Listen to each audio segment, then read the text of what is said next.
guys. Pasok na tayo.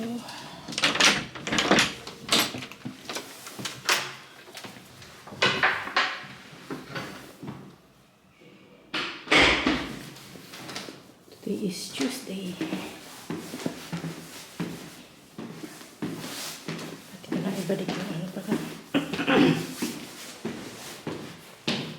Magnanayin na ng umaga. Pa namang 5 minutes pa. Maganda tayo konti. Para makalakad tayo lang. Dahan-dahan lang guys.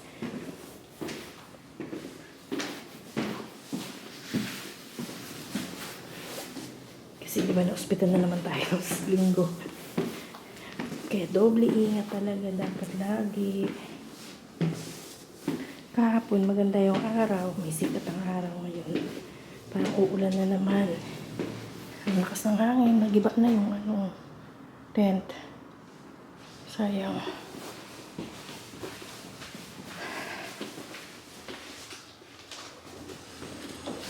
So ito yung ating buhay dito. Pasok na tayo. Oh, maambon. Maambon tayo guys.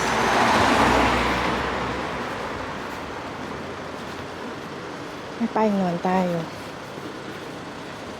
So, ayan. Happy Tuesday, everyone. Lakad tayong dahan-dahan. Kasi nga, nanakit na naman yung aking likod. Hindi likod, yung aking hips naman. Siguro kasi gawa nung pag-exercise ko nung last Wednesday. So, nag-exercise kasi ako, tapos sumba-sumba. Noong Thursday, hindi na ako makalakad. Na-stuck na naman ako. May problem na talaga yung aking bone. So, nagpa-emergency na naman ako, guys. Kaya medyo talaga mahirap kapag ganito na malamig. Kasi syempre, hindi naman tayo sanay ba. Pero parang ilang years na rin naman ako na di ba? Sa Hong Kong, malamig din naman. Pero hindi kasi ganito kalamig. Dito iba yung lamig eh. Pero ilang years na tayo dito din sa Europe. Magpo 5 na. Parang hindi pa rin na ba nasana yung katawan natin. O dahil hindi tayo kumakain ng hindi ako kumakain ng mga dairy like cheese, milk. Hindi ako nagaganyan kasi guys. Ayoko ng cheese, ayoko ng yogurt. Ewan ko ba. Siguro kailangan kong kumain nun para tumibay ang aking buto. No? So yun, akit na ulit tayo dito. Punta ulit tayo sa Paris 16. So yan, thank you so much everyone. Kahit hindi tayo lagi nakakapag-upload ng video. Yan. Tayin ko na. Marami ng tao. Maulan. Tapos kakaunti ang bus. Yung bus na nakapila sa Tapos wala siyang information ba. Diba ang office sala? Ilang minutes. So ayan. Hindi nakasakay yung iba.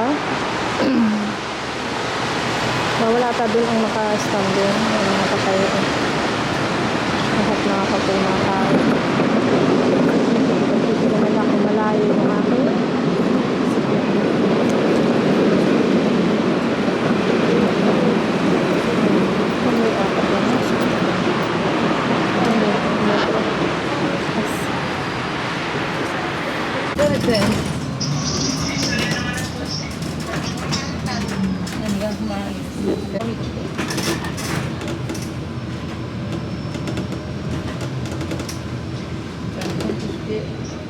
Bon, on m'a dit, on a que tu ne peux pas sortir.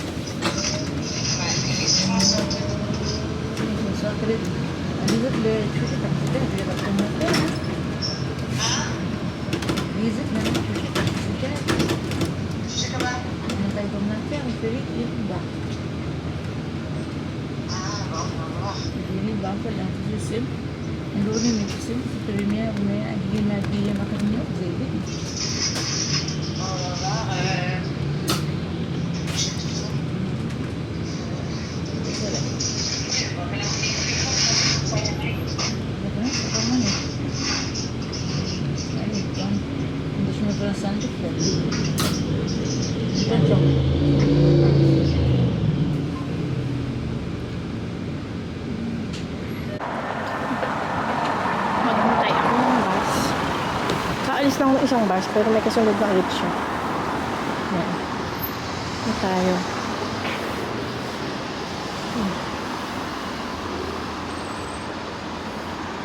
Meron ding ano dito, train, metro.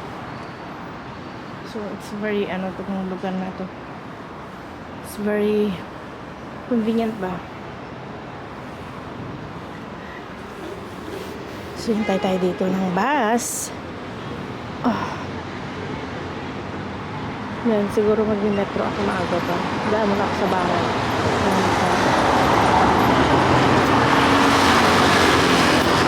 Makaupo muna ako. Walang tutumbak ng gamit.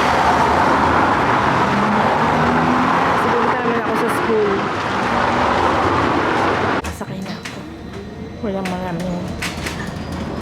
Okay.